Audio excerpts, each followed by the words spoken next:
de ce conflit qu'il peut y avoir par moment entre la théorie et la pratique. Enfin, un conflit. Parce qu'on pense toujours qu'il y a un rapport entre la théorie et la pratique. Quand on interroge les personnes, et ça leur paraît tout à fait évident qu'il y ait un rapport entre la théorie et la pratique. Ça se discute.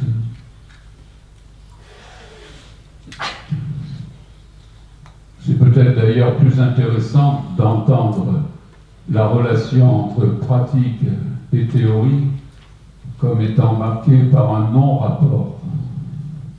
Donc j'ai posé la théorie comme une sorte de fiction et la clinique comme une forme de friction. C'est un jeu de mots qui vaut ce qu'il vaut.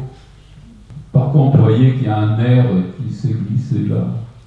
On ne sait pas d'où il vient, mais bon. Il fait résistance, en tout cas, il me semble, que ce air, il est là pour nous montrer que entre fiction et friction, il y a quelque chose qui vient un petit peu hérisser le poil, peut-être.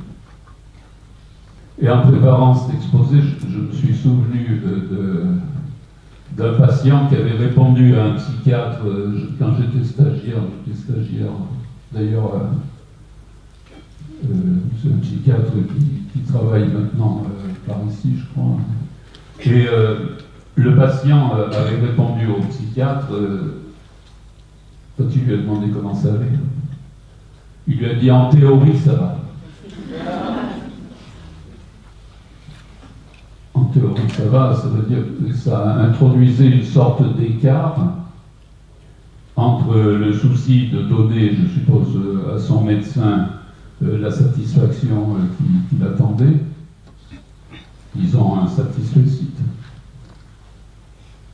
Une manière de lui faire savoir qu'il avait quand même un peu récupéré sa mise, mais peut-être pas totalement.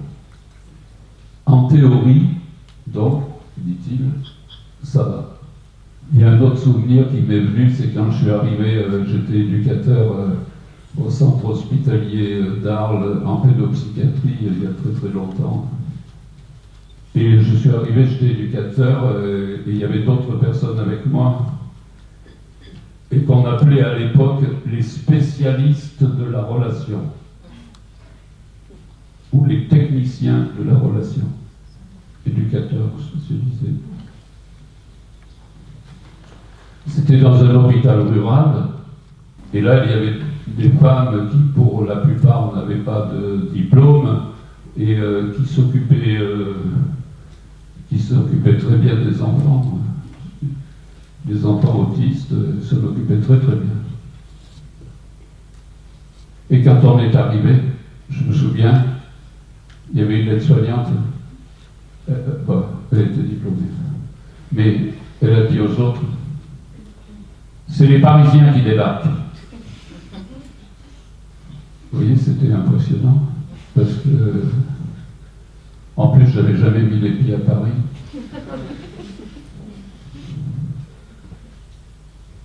Donc, il y avait une espèce de conflit entre deux langues dans ce service.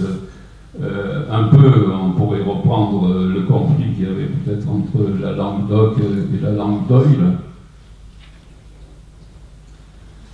Donc, il y avait une langue, c'était vraiment le patois provençal. Et puis, les petits enfants autistes, ils avaient l'air de comprendre le patois provençal, mais vraiment sur le bout du doigt. Il y avait une entente, c'était chaleureux, il y avait quelque chose, c'était beau, c'était pas toujours. Mais la plupart du temps, c'était vraiment très agréable. Donc il y avait le patois provençal qui tenait le haut du pavé, et puis nous, on arrivait avec une langue autre, et on osait à peine brancher.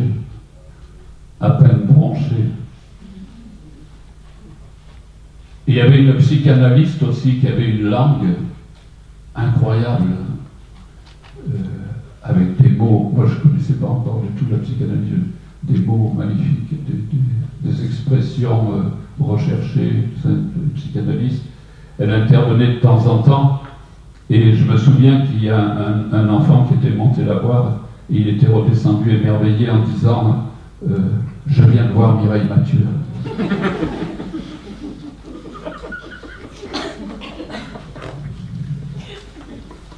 C'est vrai qu'il n'avait pas tort. Il y avait ressemblance. Mais les femmes du service, elles ne supportaient pas vraiment toute cette histoire-là de cette psychanalyse qui arrivait toujours, et qui avait des grandes phrases et tout ça. Et un jour, il y en a une qui m'a dit, vous savez, la psychanalyste, elle a dit qu'il faut manger avec les enfants, mais elle ne sait pas où sont les couteaux. Vous voyez, il y avait des phrases comme ça qui étaient, ça paraît rien, mais bon. Et puis elle a dit, et maintenant, on est obligé d'appeler ça repas thérapeutique.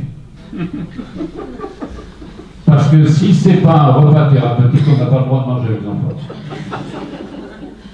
Vous imaginez? Non, mais on entre facilement dans un monde de fous sans s'en rendre compte. Et nous, on était tous là. Tu vas au repas thérapeutique? Oui, bah, j'y vais avec toi. Vous voyez, on disait plus je vais manger. Vous voyez, on devenait complètement cinglé. Où tu vas au repas thérapeutique? Ah, bon. Mais t'en as besoin? Bon. Alors, en fait, on voit que là, c'était la théorie, c'était un peu comme une marque de classe, une marque de supériorité langagière, qui était imposée à des gens qui s'occupaient, comme on dit, du quotidien. Du quotidien. Et eux, ils parlaient ensemble une langue du cru. D'ailleurs, cette histoire de théorie et pratique, ça s'est joué même chez nos amis les médecins, puisqu'on sait que jusqu'en 1743, c'est ça, il n'y a pas si longtemps, les médecins méprisaient les chirurgiens. Parce qu'ils mettaient la main à la pâte et ils les comparaient aux barbiers. C'était très très dur. Parce que les médecins avaient la langue et les autres les mains à la pâte, si on peut dire.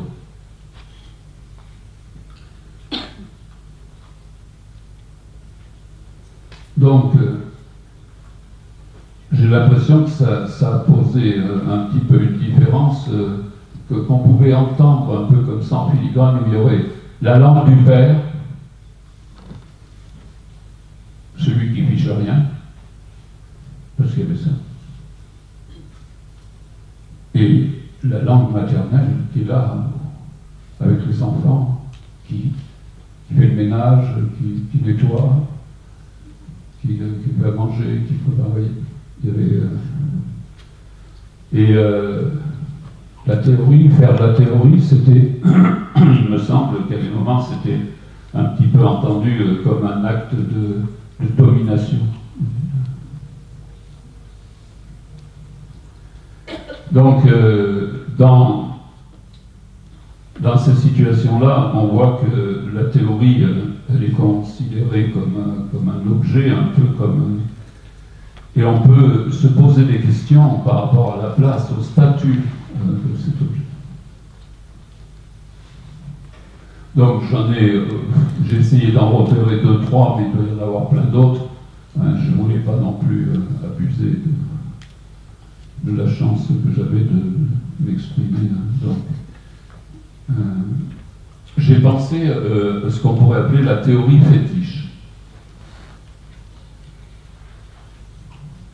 C'est-à-dire celle qui formule, celle qui vénère plutôt, qui vénère la formule toute faite. Elle se constitue de slogans, un fétiche sacré, un objet fermé, un objet qui fait foi aussi. et qui est instituée, je dirais, un peu comme, je ne sais plus où j'ai trouvé ça, mais comme une idole de l'absence, et qui demeure en marge du flux des phénomènes. Et on a l'impression que là, la pensée est un peu congelée.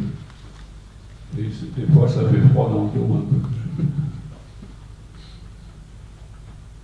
Donc, cette fixité de la théorie, il me semble, elle est le produit d'un mouvement de fétichisation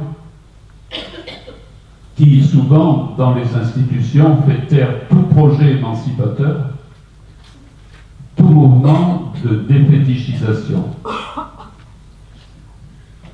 Quand en institution, le soin, la théorie fétichisée s'impose comme un instrument de pouvoir, on peut observer qu'elle entraîne aussi la création de poches de résistance où se développe une forme de militantisme du terrain, une manifestation qui dit la préservation de l'appartenance au peuple de la pratique.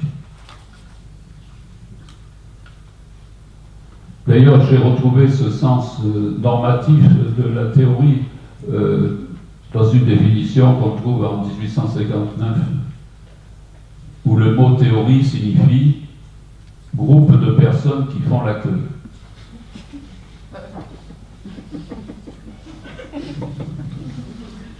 Donc, on comprend que certains n'aient pas envie et qui désirent sortir du rang.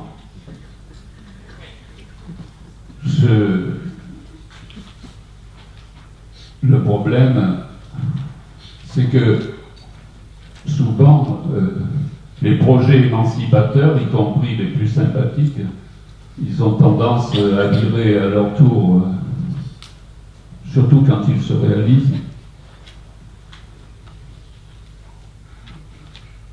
une espèce de culte du refus de la fétichisation qui devient un nouveau fétiche, une fétichisation de la défétichisation. Donc, je me suis entraîné.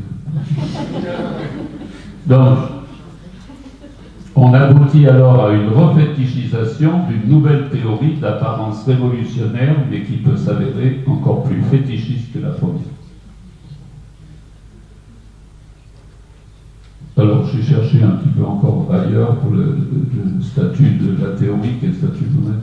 Alors, j'ai pensé aussi à une autre forme de théorie qu'on pourrait appeler la théorie fantasme.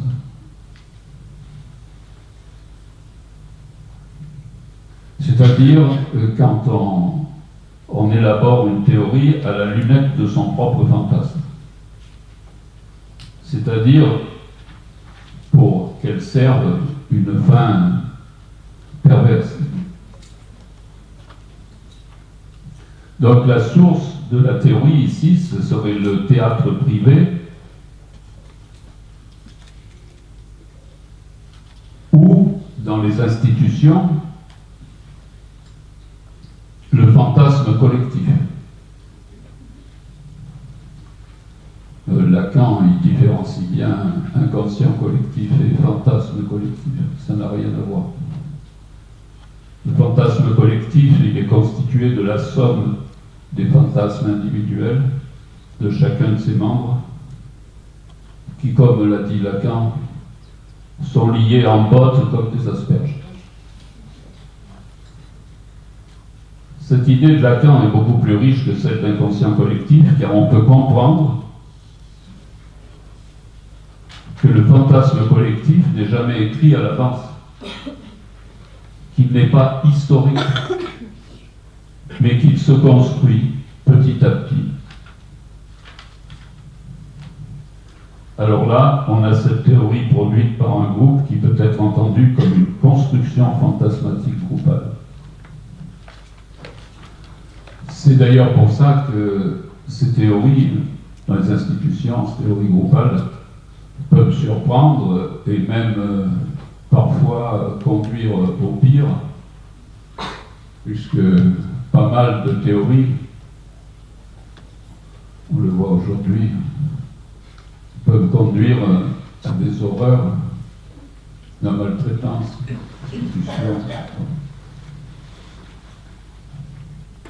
L'autre petit point, qui est un petit peu lié à celui-là, c'est quand on pense théorie, mais fait penser des théories infantiles, qui sont des réponses à des questions, des explications qui traitent essentiellement de la sexualité et qui vont perdurer chez la plupart des personnes.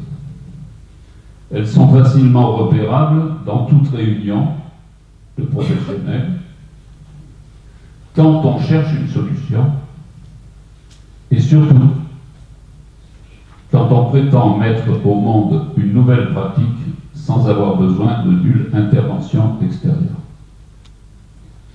Ce qui rappelle évidemment une théorie sexuelle infantile.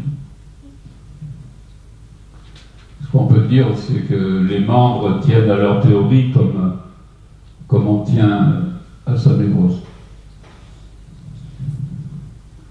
Alors je me suis amusé avec l'expérience un petit peu de l'art-thérapie, tout ça, ce qu'on essaie de faire à Profac, bon, on bricole en fait, on ne sait pas trop. Bon. Mais enfin, on bricole.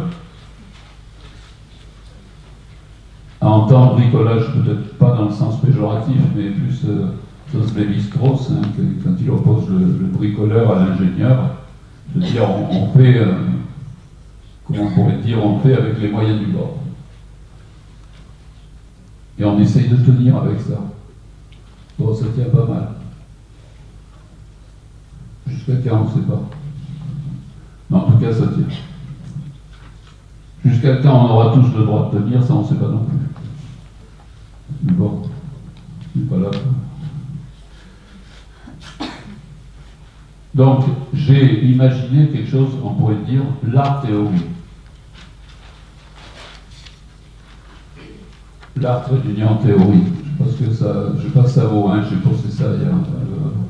L'art théorie, donc, ça n'aurait plus rien à voir avec un objet mort, hein, tel que Lacan définit le fétiche, mais avec un véritable travail de création poétique, qui ne cesserait d'évoquer, sous la forme métaphorique, la plasticité des concepts instables, flottants. Disons, sous une forme baladeuse. Dire sous une forme baladeuse l'impossible saisi de l'objet.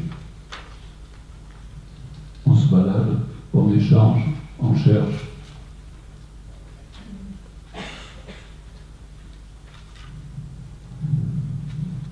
Et on continue. Donc c'est une théorie qui est en mouvement. Et vous voyez, je n'opposerai pas théorie et pratique. Je me dis qu'une bonne théorie, ça serait celle qui divise la pratique, et une bonne pratique, ça serait celle qui divise la théorie. Donc c'est pas une opposition, ça. Je pense pas.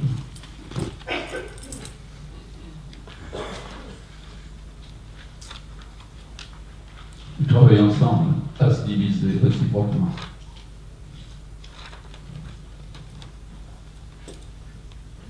Cette forme de théorie qui est toujours en création ne cherche pas vraiment à comprendre la pratique.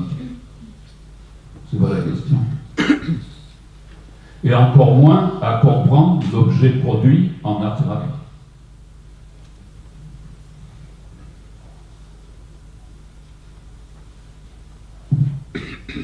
Parce qu'elle se trouve à dire plus une expérience qu'à décrire des objets ou des personnes. Dire l'expérience, continuer à dire l'expérience. En finir avec la description de l'objet, description de la personne, du sujet. Dire. Bon, aujourd'hui c'est un peu, il y a une montée en puissance, enfin une mode, c'est la mode du comportementalisme, un peu, on voit une mode qui est une aberration d'ailleurs, puisque le comportement chez le sujet humain, ça n'existe pas. Je ne vois pas comment on peut être comportementaliste, parce que le comportement, c'est quelque chose qui n'existe pas chez l'humain. Ça existe dans l'eau, dans les éléments naturels. On peut parler le comportement de l'eau, le comportement du chat, et encore on ne sait pas. Les chats, à force. Mais un humain, ça n'a pas des comportements. Pour l'humain, on parle des actes.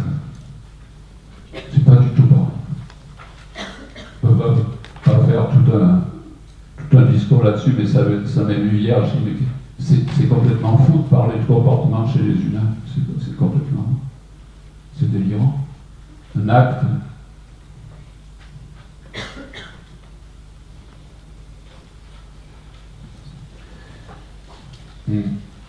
Donc, ce que j'ai essayé de faire pour essayer de prévenir un peu tout ce travail de description de l'objet, des gens, etc., j'ai avancé une pratique art thérapeutique orientée, comme je dis, par l'éphémère, orientée par l'éphémère.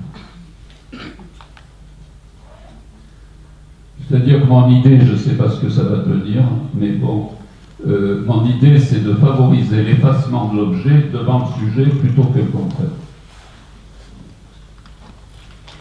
Alors, ça commence un peu, on fait des choses comme ça, plus des expériences, des vécus, des expériences artistiques, on peut les lire, les échanger, mais en n'étant pas motivé par la production d'objets. Je dis ça parce que quand on est motivé par la production d'objets, les institutions, d'ailleurs, c'est comme quand on appelle un atelier, faire un atelier, je trouve que l'institution a tout à fait raison de dire, dites, ça fait un mois que vous n'avez pas produit quelque chose, hein. Il faudrait vous y mettre. Surtout qu'on a une visite de l'art. C'est l'art thérapie. Donc, vous voyez que c'est à réfléchir, c'est à construction, puis on a besoin d'être aidés tous, de partager avec les psychanalystes, des penseurs, des gens qui pensent comment revenir, si vous voulez, comment penser l'art-thérapie pour que ce ne soit pas une pâle copie des activités artistiques qu'on voit dans des ateliers comment on pourrait dire, des ateliers de médiation, des ateliers de création artistique. Vous savez que nous, on se saisisse de nos propres outils, voire de l'invention de nos propres outils. Inventer nos propres outils. L'art-thérapie, c'est quelque chose qu'on peut inventer. Il n'y a aucune raison qu'on reproduise ce qui se fait depuis les années 50, c'est-à-dire organiser un atelier un peu comme à la Maison des Jeunes et de la Culture, et puis faire peindre, voilà. Je pense que, alors je ne dis pas qu'on y est arrivé, mais il y a une brèche qui s'est ouverte dans cette idée de inventons nos outils, inventons nos dispositifs propres à l'art-thérapie, pour définir l'art-thérapie.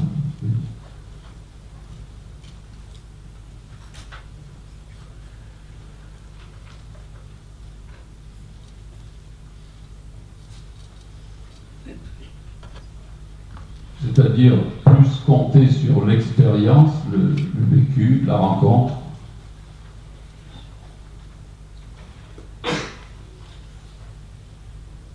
Avec l'idée que les prolongements psychiques peuvent apparaître bien au-delà de la clôture in situ.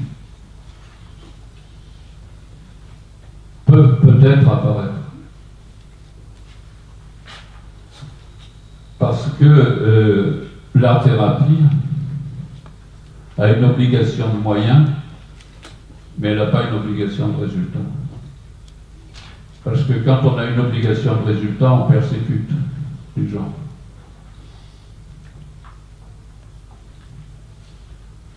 Donc une obligation de moyens, ça veut dire une obligation d'inventer des nouveaux dispositifs, de créer inventer des nouveaux chantiers de recherche, inventer l'art-thérapie. on a cette chance que l'art-thérapie, on peut encore l'inventer. Et c'est passionnant.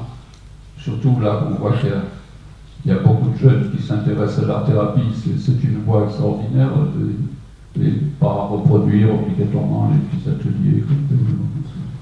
Et être dans un travail de création, d'invention. Voilà, donc compter sur l'après-coup, sur les après-coups, sans, comme je disais tout à l'heure pour le psychiatre, sans avoir le souci de récupérer sa mise. Parce que quand même, une art-thérapie, ça doit être pensé pour que les gens aillent mieux. Dehors, le fait qu'ils aillent bien dedans, c'est pas le souci premier. On travaille pour l'export.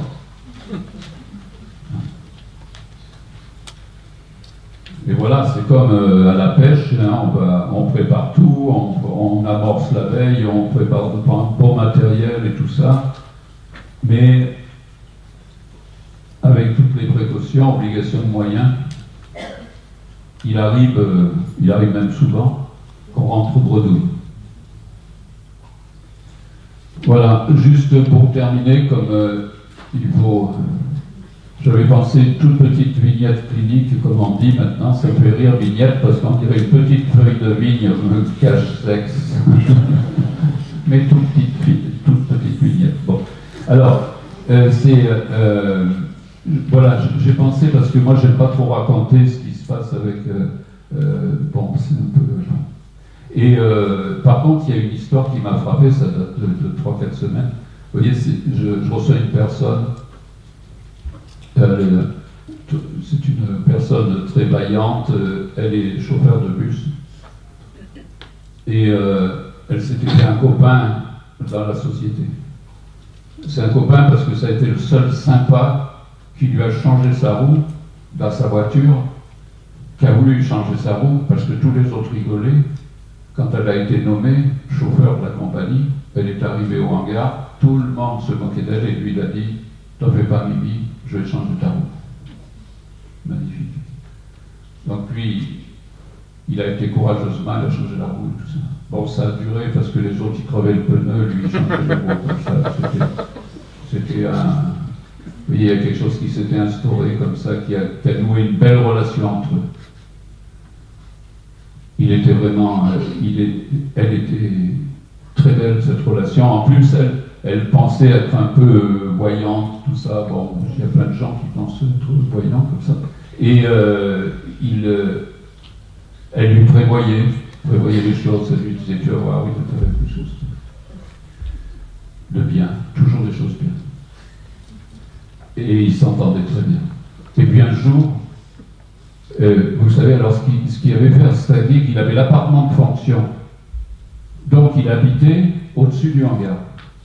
Et il avait des escaliers pour descendre au hangar. Il ouvrait sa porte, il avait tout un rituel, un petit coup de clé, il ouvrait la porte, rentrer dans son hangar, travailler, préparer le bus, préparer une voiture, tout le truc, tout bien comme il faut. Et elle me dit, ça lui faisait du bien parce que quand on connaît sa femme, il avait besoin d'un endroit pour... Bon, ça c'est elle qui dit ça, mais bon, ça lui servait quand même. Et un jour, eh bien, le gars là, ils le mettent à la retraite. Il reçoit la lettre. Monsieur Dubreuil, machin, à partir de demain, vous êtes à la retraite. Bon, la retraite. Mais attention, interdiction de vous rendre dans l'atelier dessous. Vous gardez l'appartement si vous voulez, mais vous ne mettez plus les pieds là-bas. Alors qu'est-ce qu'ils ont fait? Il lui a enlevé la clé. Il a dit, rendez-nous la clé. Il est resté tout seul, il montait, descendait, de temps en temps il allait voir Mimi, puis un coup, parce qu'elle préparait du punch. C'est bon. Ils passaient un bon moment ensemble, ils jouaient aux cartes et tout d'un coup, et un jour il a dit, tu sais Mimi, j'en peux plus. J'en peux plus parce que j'ai plus rien, j'ai plus ce truc-là qui... t'en vas pas, il peut t'arriver un truc. Non, laisse faire. Qu'est-ce qu'il a fait le gars? C'est arrivé là-bas, il a pris une petite corde, j'ai pendu devant la porte de l'atelier. Puis qu'est-ce qu'il a fait? Il a trouvé une vieille clé, il a mis autour de son cou à prendre la clé. Il s'est pendu dans la porte. Je l'ai reçue comme ça, Mimi. Elle était prise en charge par l'assurance de son boulot pour avoir quelques séances, pour être soutenue parce qu'elle avait vécu ce drame. Alors moi, ça m'a fait beaucoup réfléchir parce que j'ai dit, il n'y a pas que lui qui a besoin d'avoir un atelier de bricolage pour tenir le coup. Et voilà, ça me fait réfléchir. Depuis, je me dis, faut faire gaffe. Faut faire gaffe à deux choses. D'abord, faire attention de ne pas priver les gens de cet atelier de bricolage psychique. Rien faire pour ça, parce que ça peut être horrible. Attention pour la retraite, des trucs comme ça, attention, parce que là, on peut faire des morts. Des gens qui se flinguent. Et puis après, on ne sait même pas que c'est pour ça, on dit, oh, il était dépassé. Et la deuxième chose plutôt, c'est qu'est-ce que nous, on peut inventer pour permettre à la personne qui va mal, bien sûr, de bricoler tout ça, mais vous voyez que l'idée, c'est que ce bricolage qu'elle peut faire avec nous, beaucoup plus qu'une production artistique, tout ça, mais ce bricolage comme ça, soit quelque chose qu'elle arrive à un moment donné à peut-être intérioriser. Enfin, pour elle-même, après, ensuite, vous voyez, c'est un peu idéaliste ce que je dis, mais bon, il faut bien avoir un désir. Et qu'ensuite, à l'extérieur, il puisse lui-même, ou elle puisse elle-même, se retrouver une espèce comme ça d'atelier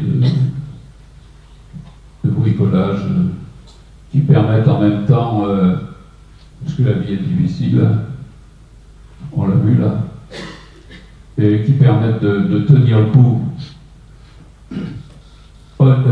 dans le social, qui est quand même d'une cruauté incroyable, et aussi avec les personnes, hein, dans les échanges, et puis aussi avec soi-même. Voilà, je vous remercie.